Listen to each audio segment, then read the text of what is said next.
Y así el momento se corta el momento y se comienza el siguiente momento. Tenemos ya la segunda charla de la mañana, bloque A. Voy a invitar ahora a la transmisión a Yasna.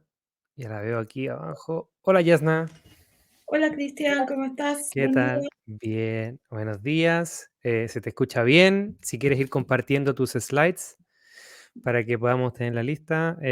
Una recomendación que se me olvidó, menos mal que Eric no pasó, en caso que tú lo quieras hacer, Yasna, en caso de cambiar pantallas durante la transmisión hay que tener cuidado con eso porque hay que volver a recompartir. Que esto ahí me soplaron por interno de que podía ocasionar problemas. Ah, mira, perfecto. Tenemos ya tus slides. Con un tema que creo que yo que decir que es popular es poco, porque creo que el 90% del mundo hoy en día está trabajando en esos temas, así que muy atento a lo que vaya a decir Jan. Entonces, Machine Learning, Python, ¿qué puedo hacer? Te dejo entonces, estamos justos en el tiempo para que comiences tu presentación. Como sabes, tienes 20 minutos y vamos a estar mirando las preguntas de Discord en caso de que aparezca alguna y la discutimos al final. Mucho éxito. Ya, muchas gracias Cristian. Antes que todo, buenos días. Agradecer la instancia, al igual como lo decía Eric, este tipo de actividades, ¿cierto? Que nos ayudan a poder fomentar el conocimiento y hacer grandes comunidades. Así que bien ahí por la organización y ojalá que se siga repitiendo. Bueno, como decía Eric, yo estoy acá para comentarles un poco acerca de un bullado tema, ¿no? Habla de Machine Learning y de Python en particular. ¿Qué puedo hacer? Ya es una de las preguntas que uno normalmente se hace en términos de cómo los combino, quizás. Entonces, voy a verme aquí. Primero que todo, ¿quién soy? Yasna Mesa Hidalgo, soy ingeniero civil en informática, tengo un magíster en ciencias de la computación y dentro de los logros pandémicos, en junio de este año logré una certificación de Huawei en inteligencia artificial, la básica, eso sí, pero es uno de mis logros pandémicos. Actualmente estoy dedicada a la docencia de educación superior, soy de acá, de la octava región, región del Biobío, particularmente de San Pedro de la Paz, y desde aquí estoy transmitiendo para la PyCon Chile 2021. Sin más preámbulo, porque me dijeron que tenía 20 minutos, Machine Learning, ¿qué es? Ya siempre hay una confusión de dónde está inserto, qué es específicamente, no voy a aburrir con muchas definiciones, sino que simplemente voy a mostrar una imagen, ya que para mí es clave, aparece muchas veces en muchos lugares, donde establece, ¿cierto?, la relación que tiene Machine Learning con la inteligencia artificial. ¿Ya? Esa área que suena como muy de ficción, ¿cierto?, muy de Hollywood, ¿cierto?, las típicas películas o las obras de los grandes autores de ciencia ficción, como que uno lo asocia por ese lado. Y particularmente, Machine Learning es una de esas ramas, una de las ramas de la inteligencia artificial junto con Deep Learning. ¿Ya? Hay una distinción ahí entre qué es los alcances, digamos, que cada una de las áreas puede tener. Claramente, la inteligencia artificial es una de las ramas de la ciencia de la computación. Por lo tanto, está ahí inserto y tiene obviamente relación con este concepto de la inteligencia artificial. Máquinas aprendiendo. Si yo traduzco el término Machine Learning, aprendizaje automático, dice, bueno, la máquina aprendiendo, pero ¿cómo funciona? ¿Qué concepto hay detrás? El concepto de aprendizaje. Muy bien, a lo mejor haciendo mención o una analogía, ¿verdad? ¿Cómo aprendemos nosotros? ¿Cómo aprendemos nosotros durante la vida? ¿Cómo aprende el cerebro, digamos? Entonces, en función de eso, es que uno pudiera pensar ya, y estos aprendizajes de máquina, si son tan parecidos, ¿qué clasificación hay? Dentro de las clasificaciones más comunes está el aprendizaje supervisado, el no supervisado y el aprendizaje por reforzamiento. ¿Qué significa? En el aprendizaje supervisado yo le pido a la máquina que aprenda, o la máquina aprende en realidad, con preguntas y respuestas, muy similar a lo que, por ejemplo, a uno en el colegio le daban una serie de ejercicio, ¿verdad? O de preguntas y las respuestas, y te seleccionaban de ahí, ¿cierto? Uno conocía las preguntas, sabía la respuesta, y te decían, en la prueba voy a preguntar algo parecido, pero tú ya estás induciendo un poco tu aprendizaje conociendo la respuesta a las preguntas. En el no supervisado, simplemente la máquina recibe datos y ella debería ser capaz de poder ir encontrando patrones, ¿cierto? Relaciones entre, sin saber lo que tiene. Y en el caso del aprendizaje por reforzamiento, se aplica mucho al ir aprendiendo de los errores, ya que es lo que se destila más que nada en el tema de deep learning, esto de los autos autónomos. Hay mucho de eso ahí, ¿ya? Porque el rendimiento o el aprendizaje de este tipo de entes funciona en base a eso. Ya me equivoco, entonces aprendo de esos errores que puedo ir cometiendo.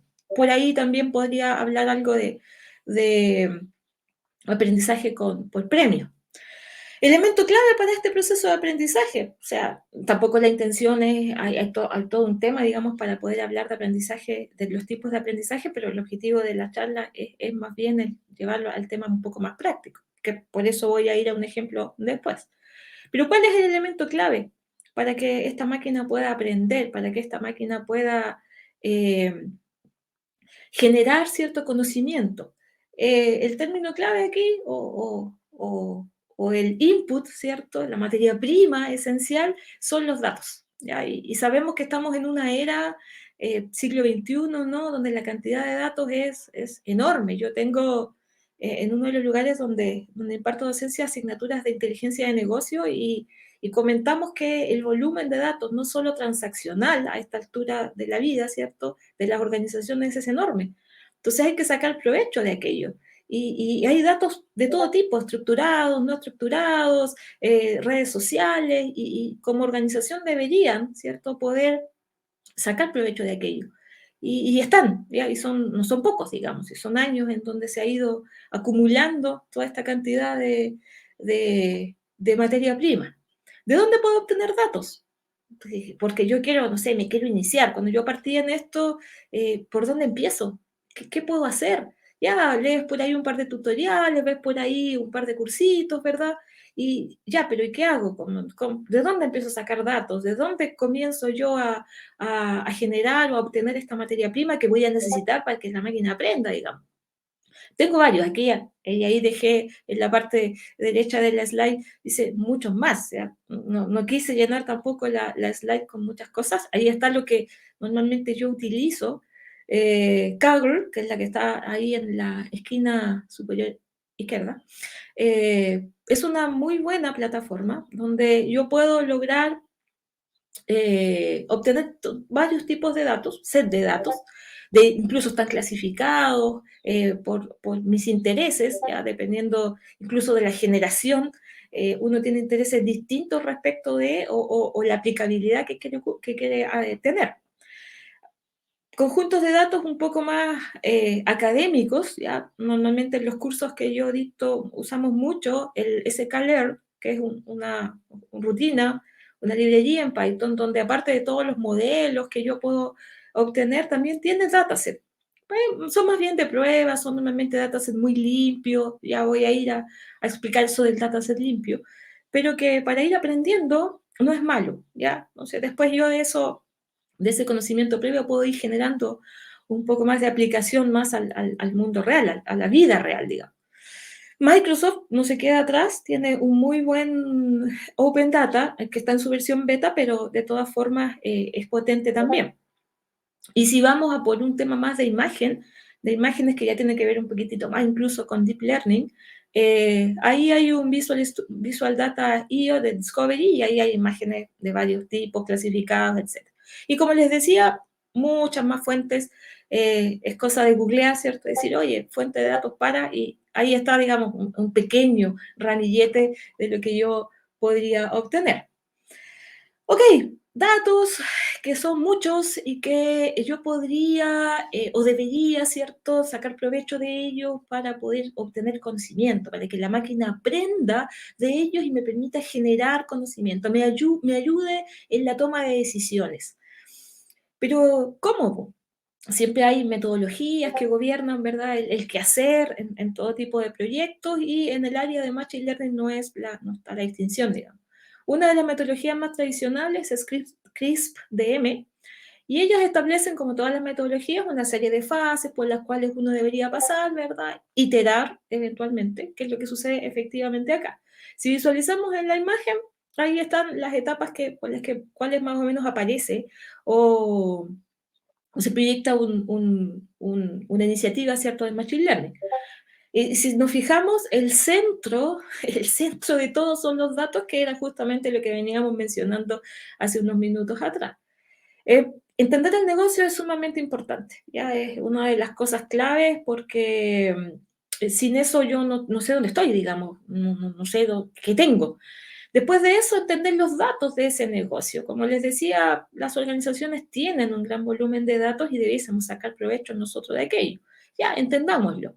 Para luego poder prepararlos antes de pasarlos a esta fase de modelamiento, modelos que yo voy a generar, modelos matemáticos, modelos estadísticos que yo voy a evaluar y que eventualmente voy a poner después en producción, el famoso deployment. ¿Ya? Y si no, bueno, si las cosas no me resultan como yo quiero, ¿cierto? En la fase de evaluación, a lo mejor tendré que volver a revisar el negocio, tendré que volver a analizar mis datos, etc. Entonces, se produce ahí una suerte de ciclo, y si lo vemos en la flecha, se queda evidenciado, ¿no? Donde yo puedo estar dando vueltas en varias fases, porque no es algo sencillo, ya no debo tomar, o al generar mi modelo, debo tener un conocimiento acabado de mis datos, y eso eh, me, me deja en un antecedente previo, ¿cierto?, a conocer muy bien el negocio. Normalmente en este tipo de proyectos, el 70% del tiempo se va en lo que es preparación de los datos, el entender los datos. Lo que es modelamiento, yo siempre le digo a mi estudiante, oye, son 3 líneas para generar un modelo y son 2 líneas para evaluarlo, 2 líneas de código, pero lo que hay detrás de eso. O sea, no te puedes sentar y decir, oye, ¿sabes que yo voy a generar un modelo de regresión logística? Y prometido, 2 líneas. Pero para que yo poder alimentar ese modelo necesito toda una etapa previa. Por lo tanto, la gran parte del tiempo que yo invierto en un proyecto de Machine Learning se encuentra como en estas fases iniciales. Obviamente, lo demás es importante, sino ninguna de ellas deja de ser importante. El tema es lo que yo invierto, el tiempo que se invierte en cada una de esas fases. Ya, sin más, y en honor al tiempo voy a ir a mi ejemplo, que es bastante eh, eh, lúdico, ¿ya? Que se trata de Pokémones. Ahí, dentro de toda la data que uno pudiera llegar a tener, encontré por ahí que formaba parte de una data que usamos en uno de los cursos o sea, en el curso de preparación para la certificación de Huawei, que era lo de los Pokémones.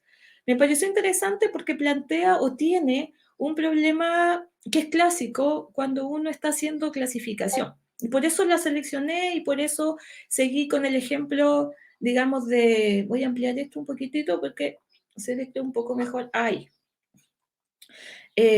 Por eso lo seleccioné, digamos, porque es un tema de clasificación, un problema de clasificación, y adolece de una de las situaciones con las que yo me puedo encontrar cuando estoy realizando clasificación. Clasificación, cuando hablo de clasificación, me refiero a que yo le voy a pedir a la máquina, en este caso, que, que aprenda con datos de 800 Pokémones, y tienen estos Pokémones características asociadas, y dentro de esas características está una categoría, tiene una clasificación el Pokémon, legendario o no legendario.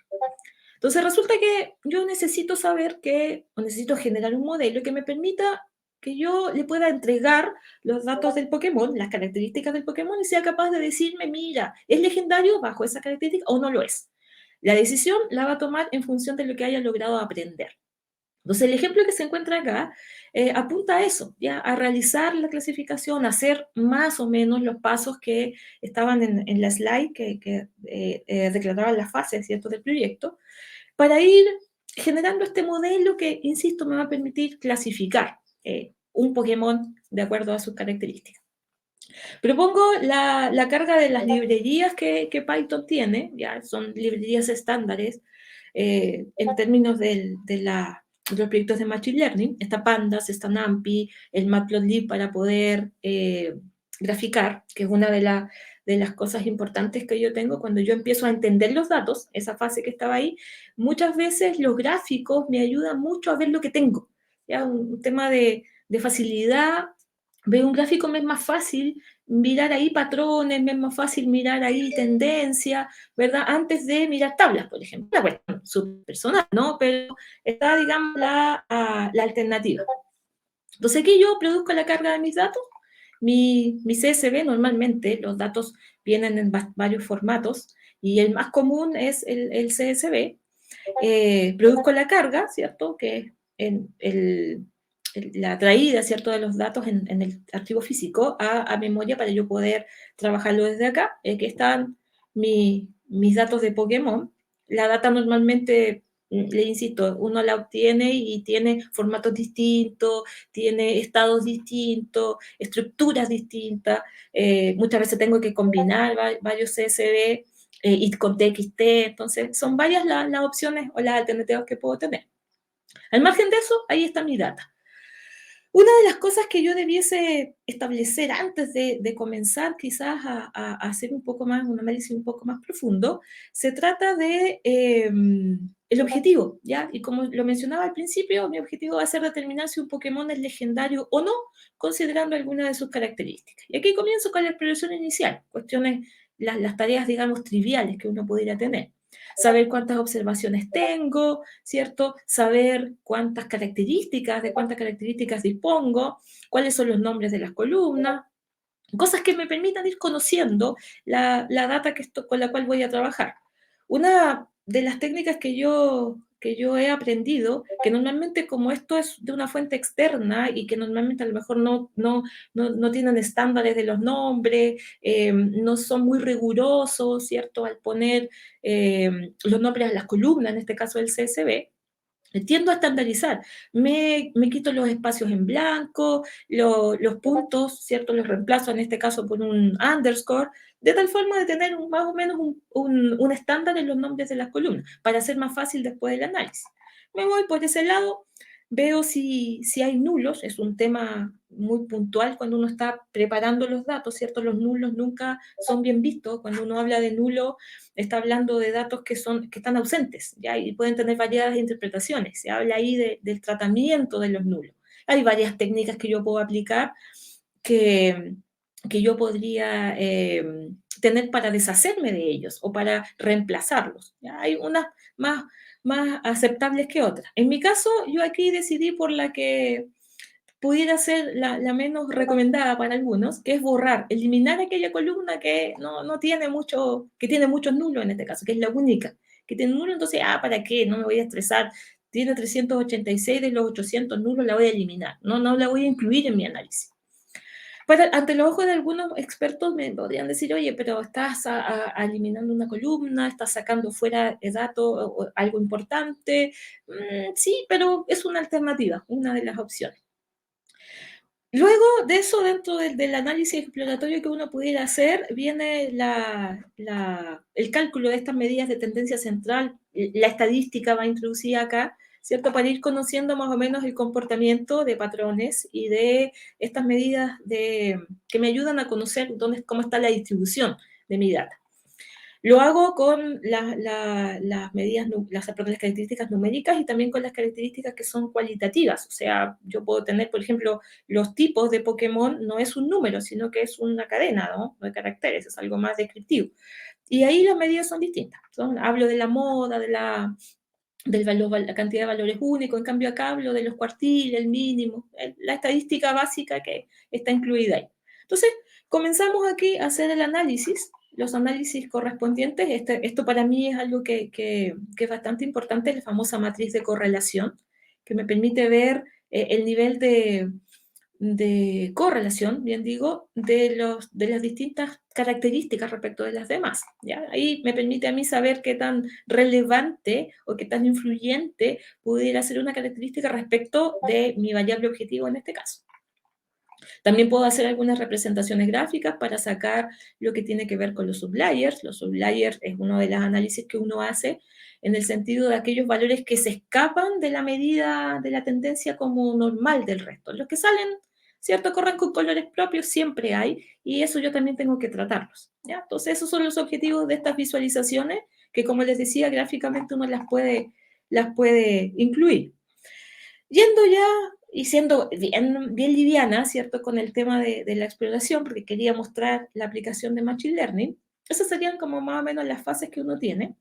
Y aquí yo estoy generando un modelo estadístico simple, para poder generar esta respuesta, ¿cierto?, de la máquina en términos de que me pueda decir de qué tipo es un Pokémon dado sus características. Entonces genero un modelo, que es uno de los clásicos cuando yo estoy usando clasificación, que es la regresión logística, y genero todo el entorno, todo el escenario, como yo le llamo, para poder generar mi modelo estadístico que yo debo entrenar.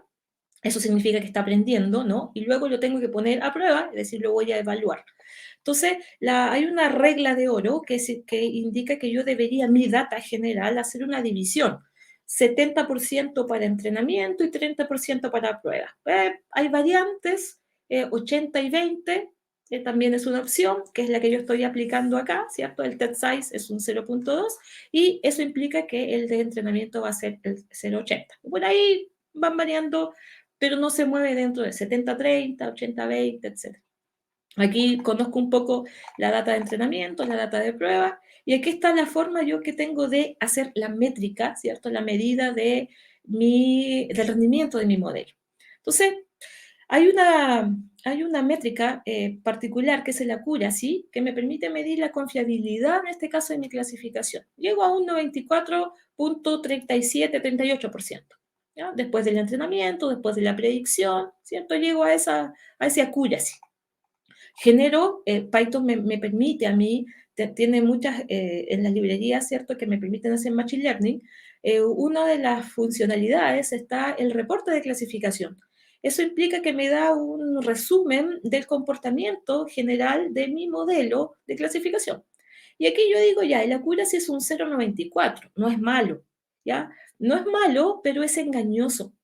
¿Por qué? Porque si yo me fijo, y aquí está la justificación de lo que voy a decir, si yo me fijo, la máquina aprendió, ¿cierto?, con la data lo de los Pokémones, y el 91,9% no era legendario, y el otro 8,1% sí lo era. Entonces, yo podría decir que es una situación que se da mucho en Machine Learning. Oye, ¿no tendrá algún sesgo? O sea, partió aprendiendo con sesgo, por lo tanto, las respuestas que me va a dar, yo podría pensar que son con sesgo. Y efectivamente así es, y es uno de los riesgos que uno corre. ¿Ya? Y por ahí hay un documental en Netflix que habla justamente del sesgo en términos, digamos, mayores, selección de colaboradores, oye, contratan o han sido contratados solo hombres, y las mujeres están quedando de lado. El algoritmo de selección está sesgado. ¿Y por qué? Entonces, mirando hacia atrás, claramente, si yo entreno, y fue lo que hice, ¿cierto? Y claro, tengo el 0,94, todos felices, pero aprendió consejo. Entonces, ¿qué se hace ante eso? Y por eso yo escogí esta data. Hay alternativas, alternativas para poder ir mejorando esos resultados. Una de esas alternativas es poder modificar o trabajar con algunos parámetros al momento de crear mi modelo estadístico, y en ese caso uno de ellos es el peso de las clases. Basta con indicarle aquí un parámetro extra a mi modelo cuando yo lo estoy creando, y ya los resultados podrían ser mejores en términos de mirando la clase. Ya no mirando quizá, pues si miras el accuracy, empeoré, ¿no? Pero si miro el comportamiento de la clase, ya es un poco mejor. El F1 score comparado con el anterior, ya mejoré un poco. El anterior se encontraba por acá. Ya mejoré un poco. Entonces, no solo, una de los tips, ¿no? No solo debo mirar el accuracy, porque en realidad debo mirar si hay o no hay sesgo a la hora de entregarle, digamos, la data de entrenamiento. Es una de las cosas que yo siempre hago al principio, ya es poder, ok, voy a clasificar cómo está la distribución de mis clases. Si se encuentra sesgada, bueno, haré algunas cosas para mejorar. Una de ellas es mantener ese parámetro específico, que es el de indicarle que balancee las clases, e internamente el algoritmo comienza a darle un poquito más de importancia, es el funcionamiento interno que tiene, a esa clase que es minoritaria. Hay varias técnicas más, ¿ah? Y una de ellas es el famoso embebido. ¿Ya? Y aquí genera Balanced Padding Classifier, que lo que hace es generar distintas opciones. En este caso estoy usando un Decision Tree Classifier, que es otro algoritmo que también se utiliza para clasificación, y él genera varios árboles de decisión, varios modelos para poder generar este clasificador. Y se queda con el mejor de ellos, ¿ya? Se queda con el más eficiente en términos de su resultado de predicción, de clasificación. Aquí mantengo nuevamente un Classification Report, el 91% de la accuracy. No mejoré mucho, de hecho empeoré en la clasificación de los Pokémon legendarios. Y la siguiente técnica es la de la búsqueda de los parámetros, ¿ya? Y aquí yo voy lo que se llama tunear mi modelo, ya es el manejo de los famosos hiperparámetros, que son los parámetros que yo desde afuera puedo modificar. Ya yo desde afuera como diseñador del modelo puedo alterar y puedo decirle, mira, trabajo con todo esto. El grid el grid search CDB hace todas las combinaciones posibles de todos los parámetros que yo le estoy pidiendo que modifique y me devuelve el mejor de todos los estimadores. Y con eso yo logro obtener un resultado, por acá está, ya un poco mejor, 0,93. ¿Ya? Y en términos de comportamiento de las clases, ya bastante mejor. Puedo cambiar la función de, aquí en realidad hay un montón de conceptos que nos podría dar para estar hablando el día entero, ¿cierto? Por cada uno de los parámetros que tiene cada uno de los modelos. Y logro obtener un 0,93 trabajando solamente en este caso con un Decision Tree Classifier, cambiando la función del criterio de división de los nodos del árbol. Los que ahí saben un poquito más de árboles pueden entender que el árbol de decisión, esto me lo pasaron a mí en la universidad en estructura de datos, es una estructura que comienza a dividir, ¿cierto? Los nodos y empieza aquí a hacer, en el caso de la clasificación, cada uno de los nodos agrupa a un conjunto de observaciones, de ejemplos, como le llama ahí, y le asigna la clasificación que corresponde. Eso es lo que hace internamente el algoritmo. Me están avisando por interno que el tiempo se me acabó, así es que justamente llegué creo que al tiempo preciso para poder mostrar ahí los resultados del último modelo generado. Espero haber sido un poquito clara y no haber hablado demasiado rápido. Perfecto. No, es que en realidad es un tema que hubiera necesitado mucho más tiempo. Lamentablemente se nos acabó el tiempo. Quizás te pueda alcanzar a hacer una preguntita y después, quizás antes de irnos al break, que luego te puede pasar por el canal de Discord porque había un montón de discusión también al respecto, pero tú mencionaste temas de bases de datos, de lugares donde podamos sacar datos para empezar a jugar con entrenamiento y algo así. Y alguien preguntaba si conoces o recomiendas alguno con fuente de datos en español. Porque muchas veces siempre en Kaggle y de Microsoft, por ejemplo, siempre están por lo general en inglés. Entonces, si tú conoces alguno en español. Bueno, aquí a nivel nacional, la realidad nuestra, digamos, por ejemplo, el mismo Senado tiene, por esta ley de entre comillas, de la transparencia, hay varios lugares donde yo puedo sacar información a nivel de gobierno, digamos, de las distintas organizaciones, particularmente del Senado. Estamos trabajando en una de mis asignaturas con los proyectos, la data de los proyectos, de las votaciones de los proyectos, perdón, desde el periodo 2008, parece 2011, ¿ya? Puedo compartir en el canal de Discord la fuente de donde yo puedo sacar de ahí Sería genial. información, porque de verdad que hay mucho a nivel, yo pensaba que no, dentro de mi ignorancia, pensaba que en Chile no teníamos eso, pero sí, claramente hay, incluso es una cuestión más de la realidad más cercana, digamos. A mí no me interesa analizar, por ejemplo, no sé, los proyectos que se dan, no sé, en Australia, me interesan los que están acá en Chile. Te llevas Claro. varias sorpresas, ¿ah? Cuando ves los datos nuestros, pero ya eso es otro tema de conversación. Claro, ese sería un buen tema. Bueno, muchas gracias. Bueno. Bueno, Yana, hay un montón de discusión en el canal, así que se puede pasar luego ahora, que como se nos acabó el tiempo, pero muchas gracias, muchas las personas positivamente reaccionando con tu charla, muy informativa. De seguro te van a estar pidiendo que compartas slides o recursos y cositas así. Así Perfecto. que sería genial verte ahora más tarde por el Discord. Muchas gracias por participar en la PyCon Chile. Gracias, Cristian. Gracias por aceptarme la invitación. Nos vemos. Que estés muy Chao. bien. Chao, chao.